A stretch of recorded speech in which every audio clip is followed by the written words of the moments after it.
मोदी जी ने कहा कि उस वक्त के जो नेता थे उन्होंने राष्ट्रहित के ऊपर सत्ता को रखा। तो मैं ये जानना चाहता हूं आपसे कि मोदी जी किन लोगों के बारे में बात कर रहे हैं, कट्टरपंथियों का साथ किन नेताओं ने लिया और ऐसा क्यों किया? और पार्टीशन के लिए वो कहते हैं कि जो है मुसलमान नहीं चाहते थे कि पार्टीशन हो, गरीब मुसलमान नहीं चाहते थे ऐसा हो। नहीं, देखिए, ये तो सब जानते हैं कि जब मुस्लिम लीग चुनाव में खड़ा हुआ और दो राष्ट्र के सिद्धांत के आधार पर खड़ा हुआ, पार्टीशन के पहले जो अंतिम चुनाव हुए स्थानीय विधानसभाओं के, उसमें पाकिस्तान के हिस्से में भी मुस्लिम लीग का पराजय हुआ था। मुस्लिम जनता सच अर्थ में नहीं चाहती थी कि इस देश के टुकड़े हो, और ये बात मोदी जी ने ठीक ही कही है कि उस वक्त के कांग्रेस के नेता ही राष्ट्र के विभाजन के लिए जिम्मेदार हैं। उनकी तुष्टीकरण की नीति ही राष्ट्र के विभाजन के लिए जिम्मेदार है। और आज मैं आपके कार्यक्रम के माध्यम से मैं देश के युवाओं को विशेषकर कहना चाहता हूं, बाकी कुछ भी सहन करना, मगर तुष्टीकरण ऐसा जहरीला नासूर है जिसको देश से हमेशा के लिए युवा पीढ़ी ने उखाड़ कर फेंक देना चाहिए। जो तुष्टीकरण की राजनीति करते हैं वो देश हितों के साथ समाधान करते हैं, वो देश हित की नीतियों के साथ वोट बैंक के कारण कॉम्प्रोमाइज करते हैं और देश के अंदर ही एक नया देश बनाने का बीज बोने का काम करते हैं। मगर मोदी जी थोड़े चिंतित दिखते हैं। मैं भी कहना चाहता हूं युवाओं को कि समय बहुत निकल गया है। मोदी जी ने ही 10 साल में इस देश को जातिवाद, परिवारवाद और तुष्टीकरण से मुक्त कराकर विकास की राजनीति की ओर ले जाने का काम किया है। हमारी युवा पीढ़ी ने इसको आगे बढ़ाना हो। दल कोई भी तय करिए, दल के अंदर युवाओं को समान मौके होने चाहिए। दल की नीतियां दल के हित में नहीं बननी चाहिए, देश के हित में बननी चाहिए। और दल जातिवाद, प्रांतवाद, भाषावाद से ऊपर उठकर देश की चिंता करने वाला दल होना चाहिए। दल कोई भी चुनिए, वोट उसी को दीजिए जो दल जातिवाद, तुष्टीकरण और परिवारवाद से मुक्त हो। और यही हमारे देश के विकास का, हमारे देश के लोकतंत्र की रक्षा का सच्चा रास्ता है। कांग्रेस में उस जमाने में बहुत बड़े बड़े नेता हुए, आपने मेरे सवाल का जवाब नहीं दिया। किस नेता के बारे में बात हो रही थी? वो कौन से नेता थे जो ये कर रहे थे? नहीं, ऐसे सिंगल आउट करना तो बहुत तकलीफ होगी, मगर कांग्रेस ने बाद में प्रधानमंत्री नेहरू जी को बनाया था, तो इशारा उन्हीं की तरफ है। इशारे का सवाल नहीं है। प्रधानमंत्री तो अंततोगतो वही बनता है जो फैसले करता है। हमारे सर्वोच्च नेता मोदी जी है तो मोदी जी प्रधानमंत्री बनेंगे। अब कांग्रेस ने उस वक्त नेहरू जी को बनाया था, परंतु मैं इतना सुनिश्चित रूप से कहता हूं, आज देश के युवाओं को खड़ा कर दीजिए, किसी को भी उठाकर मंच पर लाकर पूछ लीजिए, उस वक्त आप विभाजन लेते क्या? विभाजन किया नहीं गया है। कांग्रेस पार्टी के उस वक्त के नेताओं ने विभाजन को स्वीकार किया है, और ये मैं मानता हूं इससे बड़ा देश, इससे समझौता कोई हो नहीं सकता था। अमित जी, दूसरे सवाल की ओर चलते हैं। आप कहते हैं कि वक्फ बिल लाकर आप लोगों ने मुसलमानों पर अन्याय खत्म कर दिया, और मुसलमान समुदाय ये कहता है कि उससे बड़ा कोई अन्याय ही नहीं है। देखिए राहुल जी, आप पूरे समुदाय के नाम से इतना बड़ा लोडेड स्टेटमेंट मत करिए, आपको तकलीफ आएगा। मुसलमान समुदाय ऐसा नहीं चाहता है उनके साथ अन्याय है, कुछ गिने चुने नेता चाहते हैं। मैं आपको 2-4 सरल सवाल पूछता हूं जी। अभी का जो वक्फ का कानून है, इसके अंदर महिलाओं के लिए कोई कंपलसरी प्रावधान है क्या? आना चाहिए या नहीं आना चाहिए? इस देश की मुस्लिम महिलाओं को वक्फ बोर्ड और वक्फ काउंसिल में हिस्सा मिलना चाहिए या नहीं मिलना चाहिए? 80% मुस्लिम समाज पसमंदाओं का है, जो गरीब है, एक प्रकार से ओबीसी है, उनको वक्फ में प्रतिनिधित्व मिलना चाहिए या नहीं मिलना चाहिए? जी। सिया, आगा खानी, दाऊदी वोरा, मोहम्मदिया, अहमदिया, ये सारे मुसलमानों का कोई प्रतिनिधित्व नहीं है। वो भी मुसलमान है, क्यों नहीं मिलना चाहिए भाई? और कांग्रेस पार्टी तो माइनॉरिटी की बात करती है, तो माइनॉरिटी विद इन माइनॉरिटी को हम रखते हैं तो विरोध करते हैं। ये जो बिल आया है, वो बिल मुस्लिम समाज के हरेक अंग का प्रतिनिधित्व करने वाला बिल है। दूसरा, आज मैं, आपने बहस देखी ही होगी, कांग्रेस के नेता कहते थे कि क्या गलत हुआ है। मैं आज देश की जनता को टीवी 18 के कार्यक्रम के माध्यम से बताना चाहता हूं कि आजादी से लेकर 2013 तक, आजादी से लेकर 2013 तक, इस्लाम जब से भारत में आया तब से जितनी वक्फ में भूमि वक्फ घोषित की गई वो 18 लाख एकड़ थी, जिसमें मुगलों के पहले से भी जो वक्फ हुए हैं वो सारे आ गए, क्योंकि दिल्ली में तो वक्फ सल्तनत काल में हो गया था।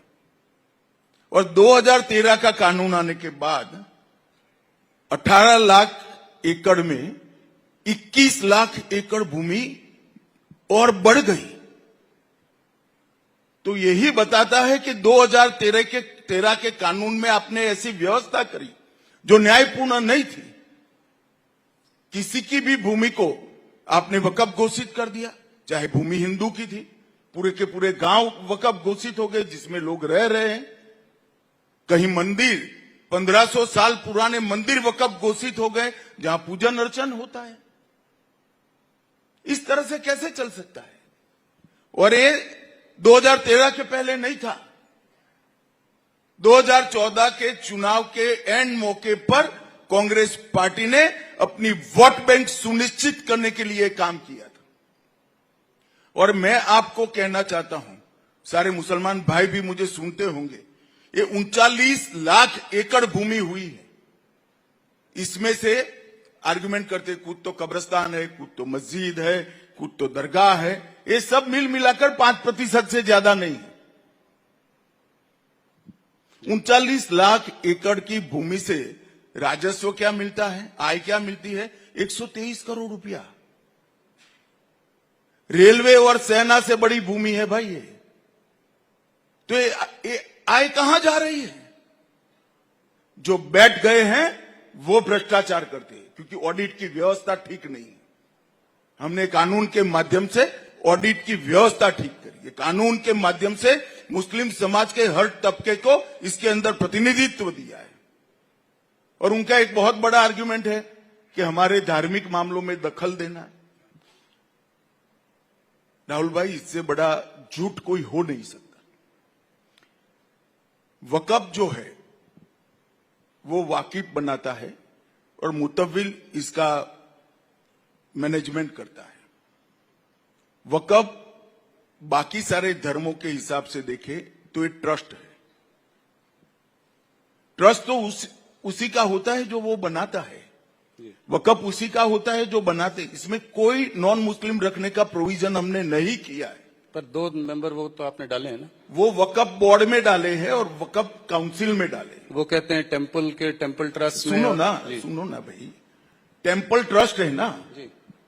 टेम्पल ट्रस्ट में नहीं रख सकते, वक्फ में भी नहीं रख सकते। पर चैरिटी कमिश्नर हिंदू हो गए, कंपलसरी है क्या? वो सिख भी हो सकता है, मुसलमान भी हो सकता है, क्रिश्चियन भी हो सकता है। टेम्पल ट्रस्ट में नहीं रखना चाहिए, मैं भी मानता हूं। वक्फ में भी नहीं रख रहे हैं। जैसे ट्रस्ट होता है, इसका मैनेजमेंट अगर रिलीजियस ट्रस्ट है तो हिंदुओं के हाथ में होना चाहिए। वक्फ अगर अल्लाह के नाम पर दान दी गई संपत्ति है तो मुस्लिमों के हाथ में होना चाहिए। मगर ट्रस्ट चैरिटी के कानून के हिसाब से बरोबर चल रहा है नहीं चल रहा है, इसकी देखरेख ये तो व्यवस्थात्मक काम है, इसमें धर्म कहां से आता है? फिर भी हमने तो 22 में 2 रखे हैं भाई, 14 में 2 रखे हैं। और एक बात मुझे बताओ, जो मैंने पहले कहा पूरे के गांव कर दिए वक़्फ, कोई मंदिर भी कर दिए, तो ये संपत्ति का डिस्प्यूट नॉन हिंदू का भी है या नहीं है? जी हुआ या नहीं हुआ? जी। तो वो पार्टी है या नहीं है?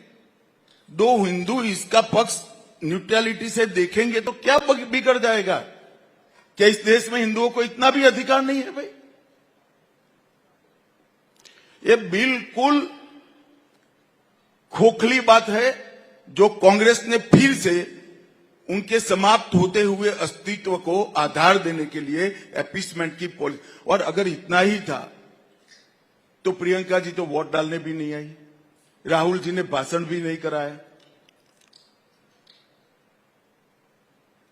अगर आपकी पार्टी की प्रमुख पॉलिसी है तो पार्लियामेंट से बड़ा मंच क्या हो सकता है? लोकतंत्र में सबसे बड़ी पंचायत है। राहुल जी वहां बोले ही नहीं। इनकी पार्टी को 50% समय दिया था हमने, 50%, और कहते हमें बोलने नहीं देते। भाई आपकी पार्टी के वक्ता तो आप तय करोगे, आप बोले ही नहीं। अब हम क्या कर सकते हैं? अब चिल्लाएंगे रोड पर, हमें बोलने नहीं देते, हमें बोलने नहीं देते। उनकी पार्टी को जो टाइम दिया है उसमें पूरा टाइम राहुल गांधी बोल सकते थे। ना उनकी पार्टी चाहती है ना वो चाहती है। ये ऑपोजिशन पार्टीज ये भी कह रही हैं कि ये जो नैरेटिव आप बना रहे हैं, आप भी बहुत दमखम से बोले लोकसभा में, कल प्रधानमंत्री जी ने भी शानदार स्पीच दी यहाँ पे। वो कह रहे हैं ये पासमंदा मुसलमानों और महिलाओं को, गरीब मुसलमानों को अपनी तरफ वो करने का एक तरीका है, वोट बैंक को उनका वो करना। पर मेरा क्वेश्चन थोड़ा लार्जर है। क्या आपको लगता है कि मुसलमान भारतीय जनता पार्टी के संग कभी आएगा? क्या कोई ये ट्रस्ट बिल्ड हो पाएगा आने वाले समय में, जिससे कि आपको उधर से भी कुछ वोट मिलेंगे? देखो राहुल जी, हर काम वोट के लिए नहीं करते हैं। अगर हर काम वोट के लिए होता तो हमने इतने बड़े बड़े फैसले किए, वो न कर पाते। जी। कुछ काम देश के अंदर गलत पॉलिसियों को निकालने के लिए भी करने पड़ते हैं, और वो ही कर सकते हैं जो देश का सोचते हैं। और अगर ये लोग ऐसा सोचते हैं कि हमारा ऐसा करने का उद्देश्य है कि मुस्लिम बहनें हमें वोट दे दे, पसमंदा मुसलमान हमें वोट दे दे, सिया, बोहरा, आगा खानी, मोहम्मदिया, ये सारे हमें वोट दे दे, तो आप क्यों नाराज कर रहे हो भाई? आप भी ले लो, स्वीकार कर लो इसको। वो करने की खातिर आर्गुमेंट करते हैं। उनको भी मालूम है वोट का मामला नहीं है, व्यवस्थापन का मामला है। अमित जी, जब सीए का बिल पारित हुआ था तब उस वक्त थोड़ा हिंसा का माहौल बना था देश में। कुछ आप लोगों को कोई इस बात की चिंता है कि इस बार भी बहुत कुछ हिंसा अच्छा हो सकती? किया आप सीए निकाल दिया। मैं चाहता था कोई पूछे, कोई पूछता नहीं था। आपने पूछ ही लिया, अच्छा हो गया। भाई पूरे देश के सामने ढिंढोरा पिटा राहुल गांधी एंड कंपनी ने कि सीएए से मुसलमानों की नागरिकता चली जाएगी। अब सीएए पूर्णतया लागू होने से 2 साल हो गए। मैं राहुल गांधी को सार्वजनिक चुनौती देता हूं, एक भी मुसलमान की अगर नागरिकता गई है तो हमें बताएं। पूरे देश को कांग्रेस पार्टी ने गुमराह किया, इनके इंडी अलायंस वालों ने गुमराह किया। मुसलमानों की नागरिकता चली जाएगी, नागरिकता चली जाएगी, नागरिकता चली जाएगी, और देश में हिंसा करे। यही जिम्मेदार है हिंसा के लिए। तो इस बार नहीं लगता आपको कि ऐसा कोई डर? कुछ तो समझे होंगे।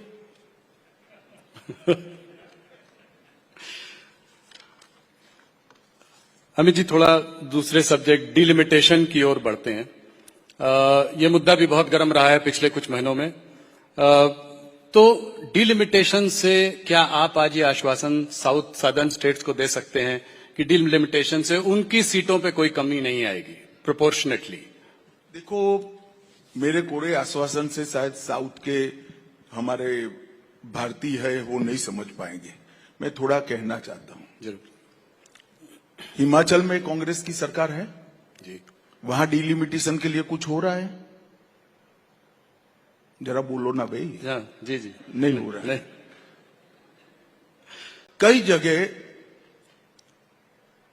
इंडिया अलायंस की सरकार है, वहां डिलिमिटेशन के लिए कुछ हो रहा है? जी, नहीं सिर्फ तमिलनाडु में क्यों हो रहा है? चुनाव आ रहा है। चुनाव है। अभी डिलिमिटेशन सरकार ने घोषित किया है क्या? जी नहीं नहीं। एक सेकंड। हाँ जी जी डिलिमिटेशन एक्ट हमने बनाया है क्या? नहीं बनाया। जी नहीं डिलिमिटेशन कमीशन में किसी सुप्रीम कोर्ट के जज को अपॉइंट किया है क्या? नहीं किया है। तो आज है क्या? क्योंकि रैंपड करप्शन कर कर तमिलनाडु की जनता आपके खिलाफ हो गई है, इसको ढकने के लिए ये मुद्दा आज उठा रहे हो। आज बुरहत क्या है डिलिमिटेशन लाने का? मगर आपने कहा है, मैं स्पष्टता कर ही देता हूं, दक्षिण के किसी भी राज्य ने, किसी भी मतदाता ने, किसी भी पॉलिटिकल पार्टी ने चिंता करने की जरूरत नहीं है। भारतीय जनता पार्टी का वादा है कि किसी को अन्याय नहीं होगा, आपकी प्रोरेटा सीटें बनी रहेंगी। तो मतलब अगर 7.5 सीटें होंगी तो प्रोरेटा के हिसाब से उनकी जो बनती है 180 मैंने वोट कह होगी। ही दिया भैया, हाँ, जी। पहले भी कह चुका हूं, जी। मगर ये सुनना ही नहीं चाहते, जी क्योंकि ये शोर शराबा बंद कर देते हैं तो उनको करप्शन का जवाब देना पड़ेगा, उनको परिवारवाद का जवाब देना पड़ेगा। चुनाव मुद्दे पर वो चाहते नहीं। तो जैसे 750 सीटें अगर हो गई तो उत्तर प्रदेश की सीटें भी बढ़ के 110 120 हो जाएंगी, तो ये बहुत बड़ा नंबर है। राहुल जी, जी। ऐसा है कि डिलिमिटेशन कमीशन का हर बार एक्ट बनाना पड़ता है। अभी तक की एक्ट का आयुष्य 25 तक था। अब नया एक्ट आएगा तो वो भी समझते हैं, हम भी समझते हैं, पार्लियामेंट में आएगा। छिपा कर नहीं हो सकता। इसके पहले ऑल पार्टी कंसल्टेशन होगा, एक्ट आएगा, शायद समिति को भी जाएगा या डायरेक्ट भी होगा, तो चर्चा होगी ना। जी अभी कुछ आया ही नहीं है और आप हो हल्ला कर रहे हो क्योंकि आपको चुनाव में मुद्दा चाहिए। मैं ये कह रहा था कि अगर उत्तर प्रदेश में इतनी ज्यादा सीटें हों तो जैसे मायावती जी एक समय कहा करती थी कि उस प्रदेश का विभाजन होना चाहिए, 4 टुकड़ों में उसको बांटना चाहिए। देखिए, वो वोट बैंक के लिए कर रहे हो, आप टीआरपी के लिए कर रहे हो। अभी भैया आया ही नहीं है डिलिमिटेशन, काहे को डिलिमिटेशन करते हैं।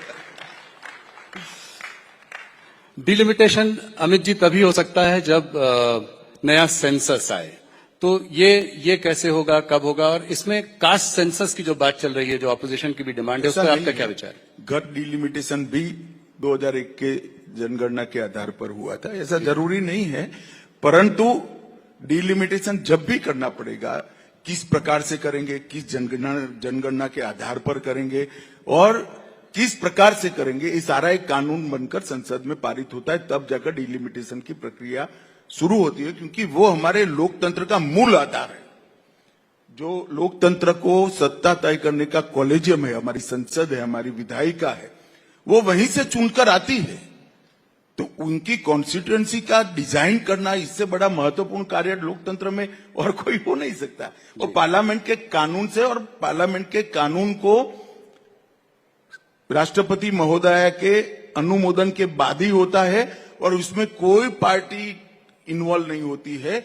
इसमें सुप्रीम कोर्ट के एक जज इसकी अध्यक्षता करते हैं। जी अमित जी, एक और बड़ा मुद्दा आप लोगों का रहा है वन नेशन वन पोल। काफी चर्चा भी हुई है, उसमें आपने काम बहुत किया है। ये कैसे कर पाएंगे आप? इसको पारित करने के लिए आपको 2/3 बहुमत की जरूरत है, तो और कौन सी पार्टियां जुड़ सकती हैं आपसे? इस मुद्दे को कैसे, इस कार्यकाल में इसमें हम कुछ देखेंगे क्या?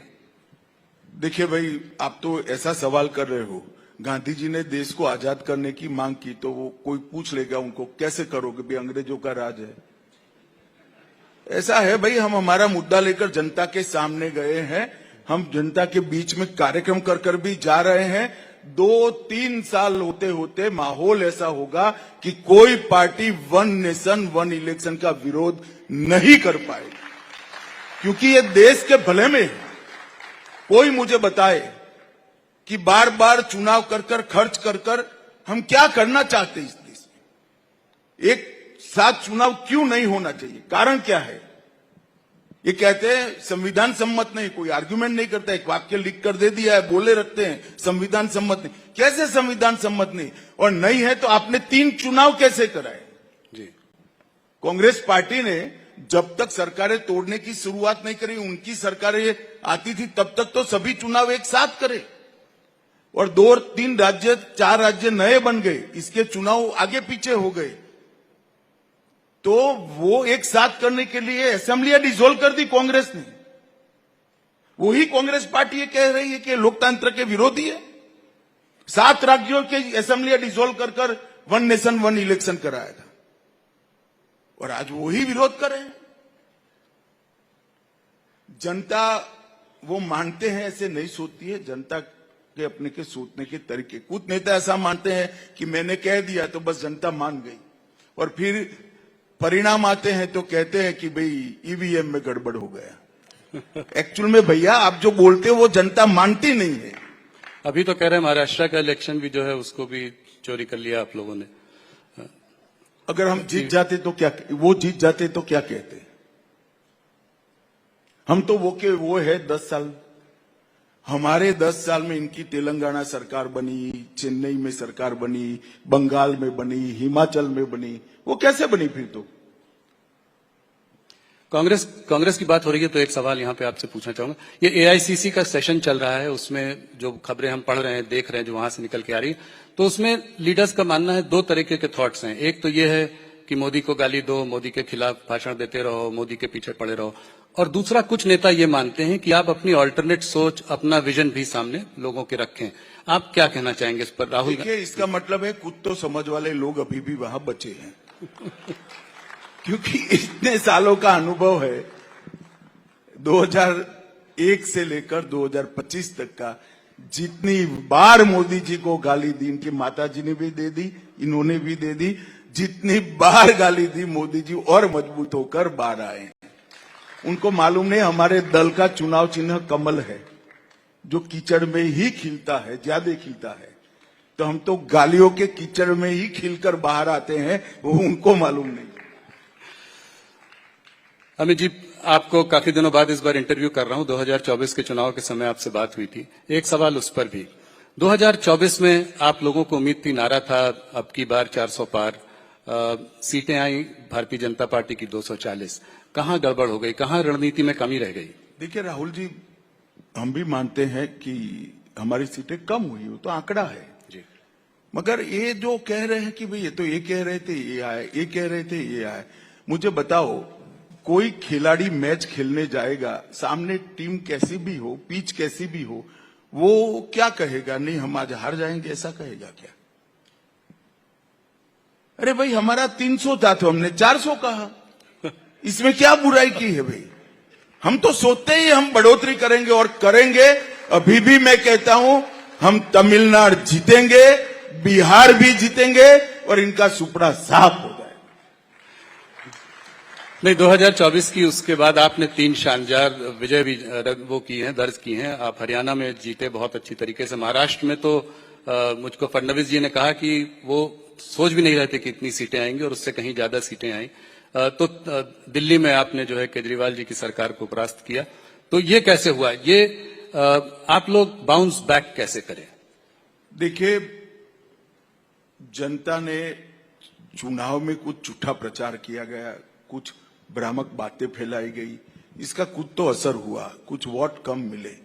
जब परिणाम आया तो सबके मन में एक प्रकार की रंजिश थी कि हमने मोदी जी के साथ ये ठीक नहीं किया, और इसके कारण ही भारतीय जनता पार्टी का समर्थन भी बढ़ा है और बड़े जोर के साथ मोदी के काम पर थप्पा लगाने का काम ये 3 राज्यों में।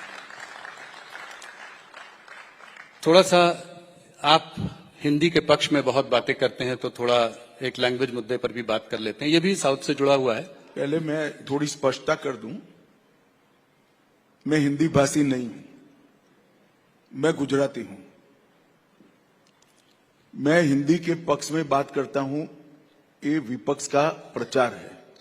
मैं भारतीय भाषाओं की बात जरूर करता हूं और मैं मानता हूं कि इस देश को अपनी संस्कृति, अपने संस्कार और अपने इतिहास के साथ जुड़ना है तो देश की हर एक भाषा को जिंदा रखना पड़ेगा।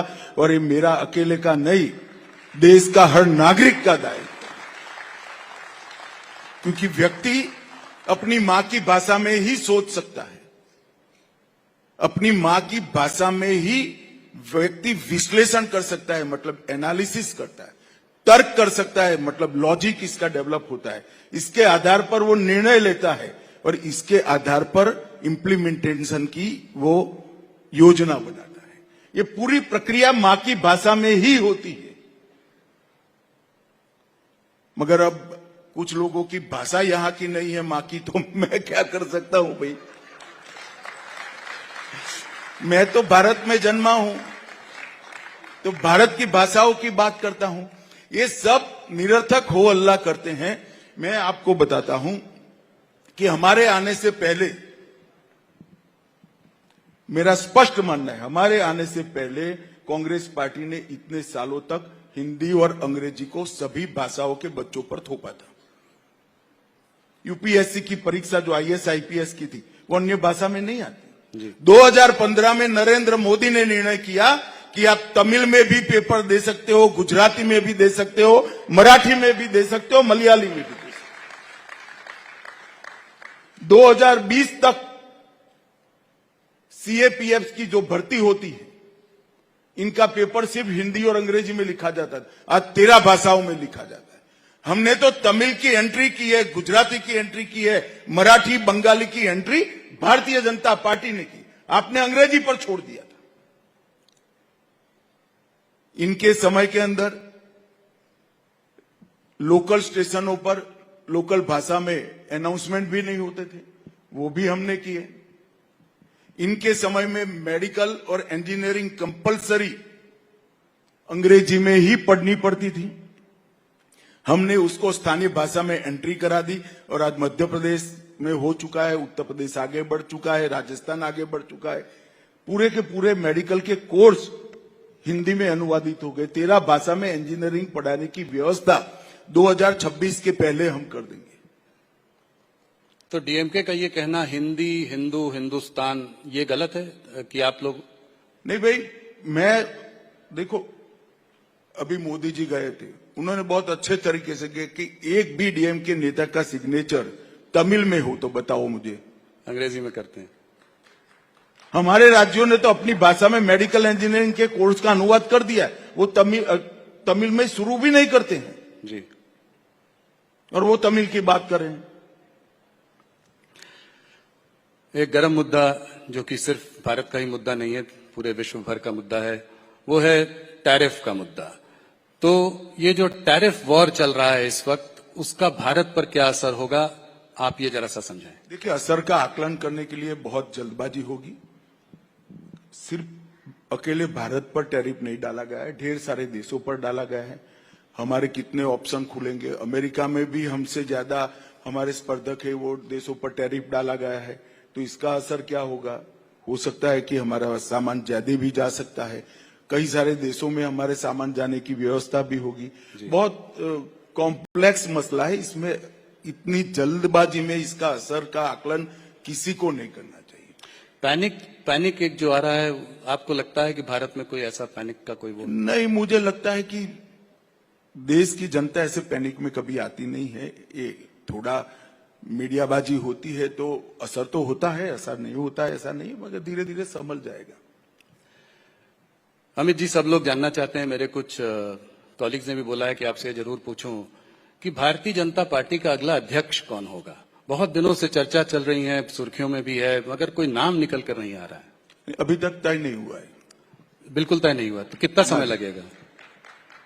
आपकी मुस्कुराहट से मुझे लग रहा है कि कुछ नहीं बता रहे, नहीं कुछ हुआ छुपा रहे हैं। भाई, 13 करोड़ के मेंबरशिप के पार्टी का अध्यक्ष छिपा नहीं रह सकता ना, तय होगा उसी दिन सार्वजनिक हो जाएगा। वो पर्चा भरेंगे तो तुरंत ही नाम घोषित हो जाएगा। तो समय क्यों लग रहा है अभी तक? तो जी, समय लग रहा है। जी,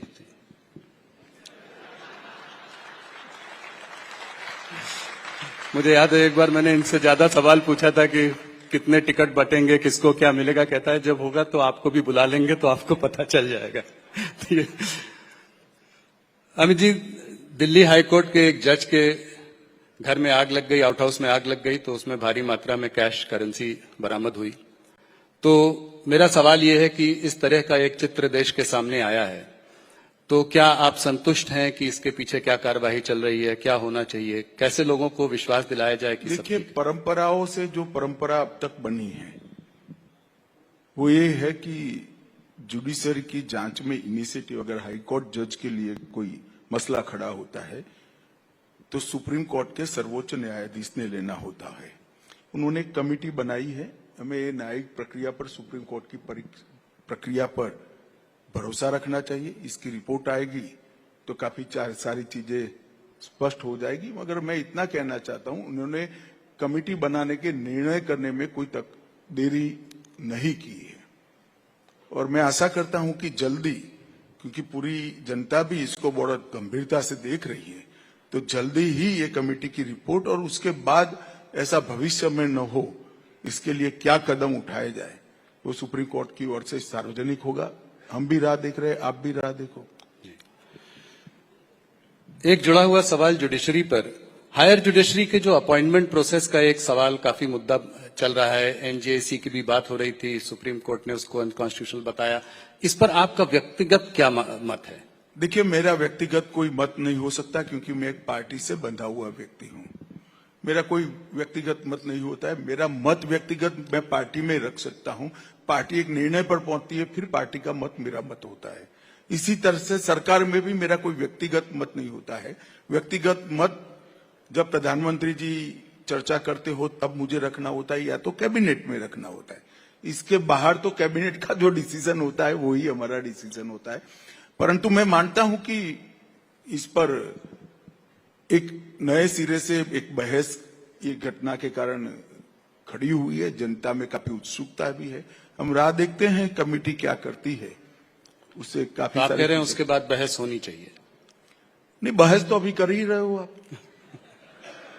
बहस में तो कौन किसको रोक सकता है, परंतु कमेटी क्या रिपोर्ट देती है इसके आधार पर सारी चीजें स्पष्ट हो।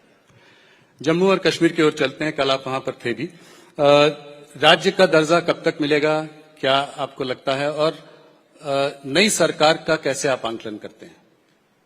देखिए, भारतीय जनता पार्टी एक अखिल भारतीय पार्टी है। हमने भारत में दो नेताओं के नेतृत्व में सरकार बनाई, एक अटल जी के नेतृत्व में बनाई और एक लंबे समय के लिए लगातार तीसरी बार मोदी जी के नेतृत्व में बनाई।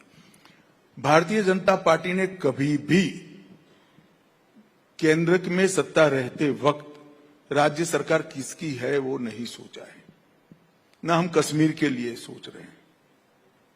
कल ही मैं रिव्यू करने के लिए गया था, उमर साहब मेरे साथ ही बैठे थे, भोजन भी किया, बड़े अच्छे से इनकी फोटो भी आई है। जी जी। और हम सभी राज्य सरकारों के साथ जिस तरह का हमारा व्यवहार होता है इसी का है, परंतु सुरक्षा और अलगाववाद इस पर हमारा स्टैंड फर्म है। इसमें कोई कॉम्प्रोमाइज ना हम करेंगे ना किसी को करने देंगे। अभी कठुआ क्षेत्र में कुछ घुसपैठी घटना जरा सा सामने आई है, इसमें कुछ आपको लगता है ये पाकिस्तान स्पॉन्सर टेररिज्म टाइप के कुछ? नहीं, घुसपैठ तो पाकिस्तान के अलावा रसिया से कैसे हो सकता है, वहीं से हो सकता है और ये तो सालों से कर रहे हैं। मगर देश के जवान बहुत मुस्तैद है, देश की सरकार भी मुस्तैद है। हम यहां पर कोई कांड नहीं करने देंगे और करेंगे तो दंडित भी करेंगे उनको। अमित जी, थोड़ा इलीगल माइग्रेशन की ओर चलते हैं। ये मुद्दा जो है आपने भी कई बार उठाया है, खासकर बांग्लादेश में जहां तख्ता पलट होने के बाद सर ये बढ़ा है, तो इस पर क्या कदम उठाएंगे कि ऐसा ना हो? इसको हम कैसे टैकल करेंगे? देखिए, सबसे पहले तो मैं इसके लिए बंगाल की जनता को विनती करना चाहता हूं, आने वाले चुनाव में भारतीय जनता पार्टी की सरकार बना दीजिए, ये समस्या वहीं से समाप्त हो जाएगी। इसलिए क्योंकि ममता जी हम पर आरोप लगाती हैं कि भाई बीएसएफ बॉर्डर को देख रही है और आप कैसे घुसपैठ हो रही है और बंगाल से दिल्ली तक, बंगाल से जम्मू तक कैसे पहुंच जाते, भारत सरकार क्या कर रही है? पूरे देश को मालूम है कि बॉर्डर पर फेंसिंग करने के बाद भी लगभग 250 किलोमीटर बॉर्डर ऐसी है जहां फेंसिंग हो ही नहीं सकती। नाले हैं, बड़ी बड़ी नदियां हैं, जी, विकट भौगोलिक परिस्थिति है, और 400 किलोमीटर बॉर्डर ऐसी है जहां पर बंगाल सरकार हमें फेंसिंग करने के लिए भूमि नहीं दे रही। अब जिस बॉर्डर में 600 किलोमीटर खुला रह जाए, वहां घुसपैठ का रोकना बहुत दिक्कत होता है। मूसलाधार बारिश में, ठंड में, गर्मी में नदियों के नाले खुले हैं, वहीं से आते हैं, न जाने घने जंगलों से। परंतु मैं एक छोटा सा सवाल देश की जनता के सामने, सवाल और स्पष्टता दोनों रखता हूं। वो आग तो गए देश में, चाहे रोहिंग्या हो चाहे बांग्लादेशी, उनका वोटर कार्ड कहां बन रहा है, जिसको लेकर वो पूरे देश भर में उत्तराखंड तक और कश्मीर तक ट्रैवल करते हैं। वो सारा वोटर कार्ड बंगाल के 24 परगना जिले से ही बनता है। हजारों पकड़े गए बांग्लादेशियों के पास से जो दस्तावेज मिलता है, जिला भी नहीं बदलते, इतना बेखौफ हो गए। सभी के फर्जी वोटर कार्ड, फर्जी आधार कार्ड, वो 24 परगना जिले के। और अब मैं ममता जी को पूछना चाहता हूं, किसकी जिम्मेदारी है? कोई विदेश से आता है, घुस गया, चलिए, इसकी जिम्मेदारी जनता तय करेगी। मगर घुसकर गांव में आया, क्या पटवारी को मालूम नहीं पड़ेगा कि गांव में 25 लोग नए आ गए हैं? क्या पुलिस वाले को मालूम नहीं पड़ेगा? कौन इनका आधार कार्ड बना रहा है, कौन उसका वोटर कार्ड? और वो कहती है आधार कार्ड भारत सरकार की एजेंसी, अंततोगत्वा कलेक्टर होता है जो आपके अधीन है। इलेक्शन कमीशन की भी एजेंसी तो कलेक्टर ही होता है जो आपके अधीन है। परंतु ये सब इंडिया अलायंस की पार्टियों को उसमें अपना वोट बैंक दिखाई पड़ता है। तो इसका समाधान अब आसाम से क्यों बंद हो गया? जी, देखो भाई, समाधान तो हम जरूर ढूंढेंगे, मगर मैं तो इस मंच का उपयोग कर बंगाल की जनता को कहता हूं, इसका एक सरल समाधान है। इस बार कमल फूल की सरकार बना दीजिए, अपने आप समाधान आ जाएगा। क्या लगता है अगले चुनाव में भारतीय जनता पार्टी की सरकार बनेगी? पिछली बार भी बहुत वो था, पर आप लोग सरकार नहीं बना पाए, और लोकसभा के चुनाव में भी धक्का लगा है आपको वहां। देखो भाई, ऐसा है, हमारे 4 मेंबर थे। मैं मीडिया का रुख, जिसमें आप भी आ जाते हो, वो समझाता हूं। हमारे 4 मेंबर थे, 4 से 77 हुए, हमें झटका लगा। जिस कांग्रेस पार्टी ने 23, सुनो ना यार, जिस कांग्रेस पार्टी ने 27 साल राज करा, ये 0 हो गए, उनको झटका नहीं लगा है। जिस कम्युनिस्ट पार्टी ने 27 साल राज करा, वो भी 0 हो गए, झटका नहीं लगा है। भाई 4 से हम 77 पहुंचे एक चुनाव में, तो 77 से कितना होता है जरा गुणाकार करो। सरकार बनती है, और कई सरकार हमने बनाई है। नहीं, 77 तो बहुत बड़ी आपकी वो थी, बहुत अच्छा प्रदर्शन रहा था। मैं ये कह रहा था कि अगला चुनाव को अगर देखें तो इस बार के लोकसभा चुनाव में ज्यादा अपेक्षा थी, कम सीटें आई। स्वाभाविक रूप से कम हुई है, मगर हमने इसके बाद में काफी हमारे संगठन का विस्तार भी किया है, सदस्यता भी की है, ड्राई एरिया में भी सदस्यता करी है, हमारे फुल टाइमर भी निकले हैं, और हम इसको अच्छे से देख रहे हैं। बंगाल केवल भारतीय जनता पार्टी के लिए जीतना जरूरी नहीं है, भारतीय जनता पार्टी के लिए जीतना तो जरूरी ही है, परंतु बंगाल देश के लिए भी भाजपा या तो कोई भी राष्ट्रवादी दल जीते, ये बहुत जरूरी है। इसलिए हम बंगाल के पीछे। अभी 25,000 जो अनलमेंट हुआ है सुप्रीम कोर्ट का डिसीजन, उसके खिलाफ भी ममता जी खड़ी हैं, कह रही हैं कि किसी की नौकरी नहीं जाएगी, मैं देखती हूं कौन क्या करता है। चलिए, अब वो तो कुछ भी कह सकते हैं, मैं ऐसा नहीं बोल सकता कि सुप्रीम कोर्ट के फैसले को मैं नहीं मानूंगा, वरना आप लोग मेरे थोड़े से जो बाल बचे हैं वो भी नोच लोगे भैया। मोहम्मद यूनुस जी का कहना है कि बांग्लादेश के इस संदर्भ में एक सवाल और, कि जो वहां के इंटरिम लीडर हैं कि नॉर्थ ईस्ट स्टेट जो है वो लैंड लॉक्ड स्टेट्स हैं और चाइना को जो है जो भी कुछ करना है वो बांग्लादेश के थ्रू जो है वो मार्केट एक्सेस है, चारों तरफ सी का वो है। इसको आप कैसे देखते हैं, इनके स्टेटमेंट को कैसे देखते हैं? देखिए, मैं इतना ही कहना चाहता हूं कि नरेंद्र मोदी की सरकार है, भारत की 1 इंच जमीन पर हम किसी को आंख नहीं डालने देंगे, एंट्री का तो सवाल ही नहीं।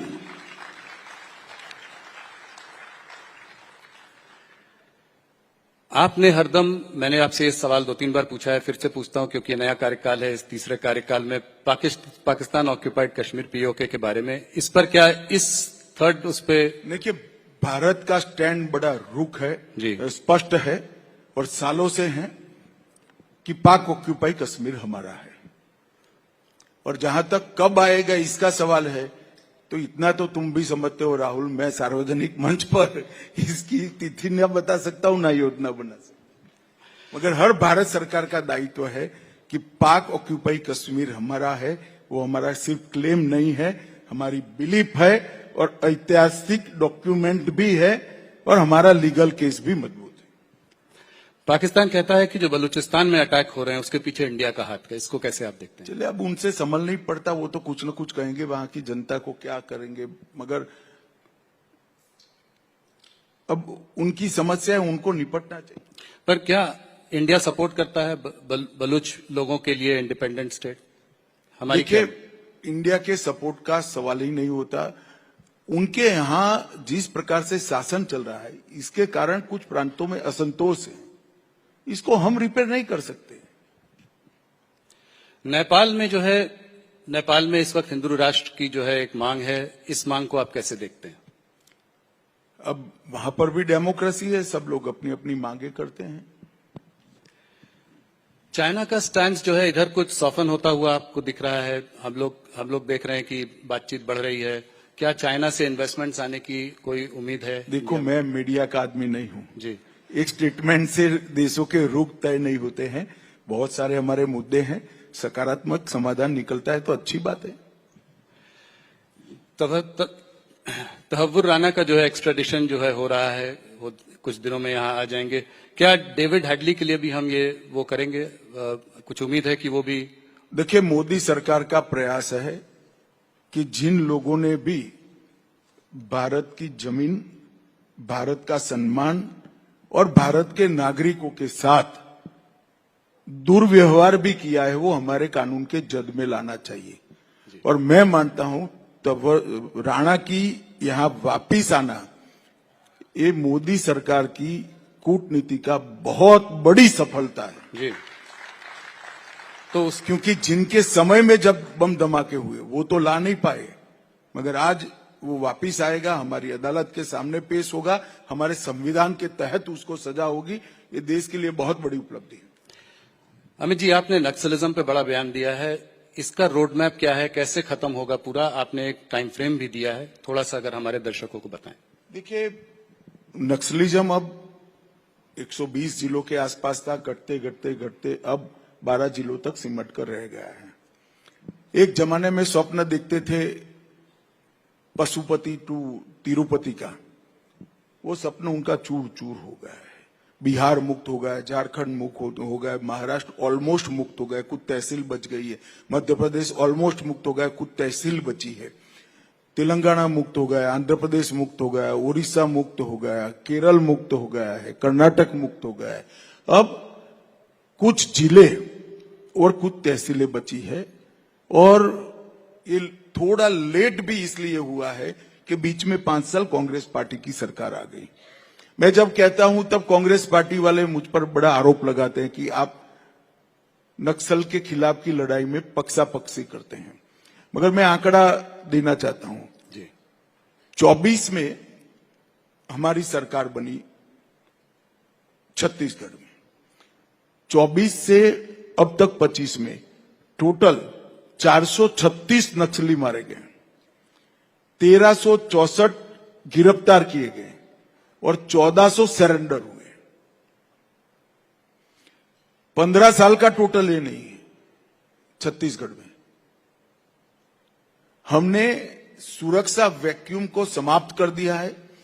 विगत 5 सालों में लगभग 380 कैंप बनाए हैं और सीआरपीएफ के जवान, आईटीबीपी के जवान, बीएसएफ के जवान और छत्तीसगढ़ पुलिस घने जंगलों में, एक प्रकार से इसके लिए शब्द उपयोग करना है तो घोर तपस्या कर कर इनके पीछे लगे हैं और उनके उन्मूलन में लगे हैं। फिर भी मैं तो आज के कार्यक्रम से माध्यम से कहना चाहता हूं, कई लोगों ने सरेंडर किया है, जिनके हाथ में हथियार है, हथियार डाले, मेन स्ट्रीम में आए और अपना जीवन अच्छे से बिताए। उत्तर पूर्व में भी 10,000 लोगों ने सरेंडर किया है, 20 समझौते हमने किए हैं और उत्तर पूर्व में कमोबेश टेररिज्म समाप्त हो चुका है। परंतु एक बात निश्चित है कि 31 मार्च 2026 इस देश में नक्सल हिंसा पाश बन जाएगी। ये हमारी सरकार का बहुत फर्म निर्णय है कि हम नक्सल से मुक्त भारत बनाएं। मतलब 1 साल में। अमित जी, भारत के अंदर खालिस्तान की एक्टिविटीज कुछ बढ़ रही हैं क्या? आपका क्या वो है? और पंजाब की सरकार जो है वो कितनी सक्षम है इसको कंट्रोल करने में आप लोगों के साथ मिलकर? देखिए, पंजाब सरकार की प्राथमिक जिम्मेदारी है जी, मगर भारत सरकार की भी जिम्मेदारी है। कोई भी किसी भी नाम से अगर देश को तोड़ने की बात करता है तो हम जरा भी सहन नहीं कर सकते और उसको बिल्कुल सख्ती के साथ दबाने का काम भारतीय जनता पार्टी की सरकार करेगी।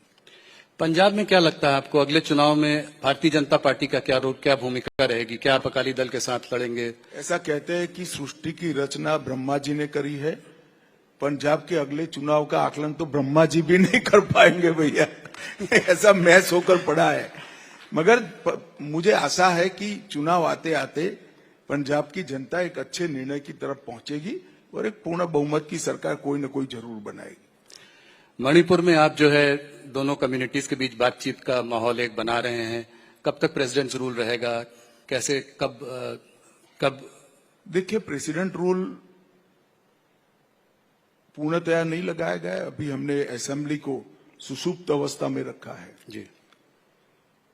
तो हमारा तो प्रयास है कि जल्दी से दोनों समुदायों के बीच में बातचीत हो और शांति स्थापित हो। कुछ सफलता मिली भी है, घटनाएं तो बंदी हुई है मगर बातचीत में भी कुछ सफलता मिली है। परंतु मुझे लगता है कि 2-3 दौर की बाढ़ और होगी। जो सबसे पास चुनाव है वो है बिहार का चुनाव, तो क्या बिहार में क्या लगता है आपको, क्या नीतीश जी? एनडीए अब तक के सबसे बड़े बहुमत के साथ बिहार में सरकार बनाएगा, इसमें कोई दो राय नहीं। और जो सीट शेयरिंग होगी वो क्या जैसे पिछली बार थी उसी प्रोपोर्शन में रहेगी? प्रदेश में हमारी पार्टी और हमारे साथी दल बैठकर तय। पर क्या नीतीश जी के चेहरा होंगे चुनाव का? बाकी मुख्यमंत्री तो नीतीश जी मुख्यमंत्री है ही, सवाल ही कहाँ है कोई। तो वही मुख्यमंत्री बनेंगे अगर आप जीतेंगे? अरे भाई, अभी नीतीश जी के नेतृत्व में ही हम चुनाव लड़ रहे।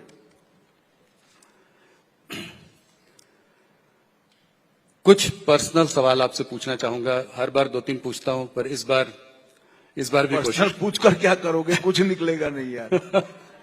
मैं फिर भी कोशिश करता हूं। मैंने सुना है कि आपका जब जन्म हुआ था तो आपका शरद पूनम के दिन जन्म हुआ था, तो बहुत दिनों तक आपको पूनम भाई के नाम से भी लोग जानते हैं, और आपके नामकरण में बहुत देरी भी हुई थी। इसकी क्या वजह थी, कुछ बताइए। नहीं, मेरी बुआ ने मन्नत मानी थी कि 5 साल का होऊंगा तब नाम तय किया जाएगा। चूंकि मैं पूनम के दिन जन्मा था तो सब पूनम कहते थे। इसमें कोई बड़ा रहस्य नहीं है भाई, हर एक बच्चे के साथ गांव में होता है। एक कहानी जो मैंने आपसे भी सुनी है थोड़ी बहुत, कि जब आप 11 वर्ष के थे तो आपको आपके घर वाले चाहते थे कि आप यूएस चले जाएं, तो आप घर छोड़कर भाग गए। छोड़ो, मैं भारत छोड़कर कहीं नहीं जाने वाला, यहीं रहूंगा, यहीं लड़ूंगा और यहीं जीऊंगा। अगले साल मोदी जी के गवर्नेंस में करीब 25 साल पूरे हो जाएंगे और आपने उनके संग बहुत क्लोजली बहुत समय तक काम किया है। इस केमिस्ट्री के बारे में कुछ बताएं, किस तरीके से ये जोड़ी इतने साल से साथ में काम कर रही है, आप एक दूसरे को कैसे कॉम्प्लीमेंट करते हैं? देखिए,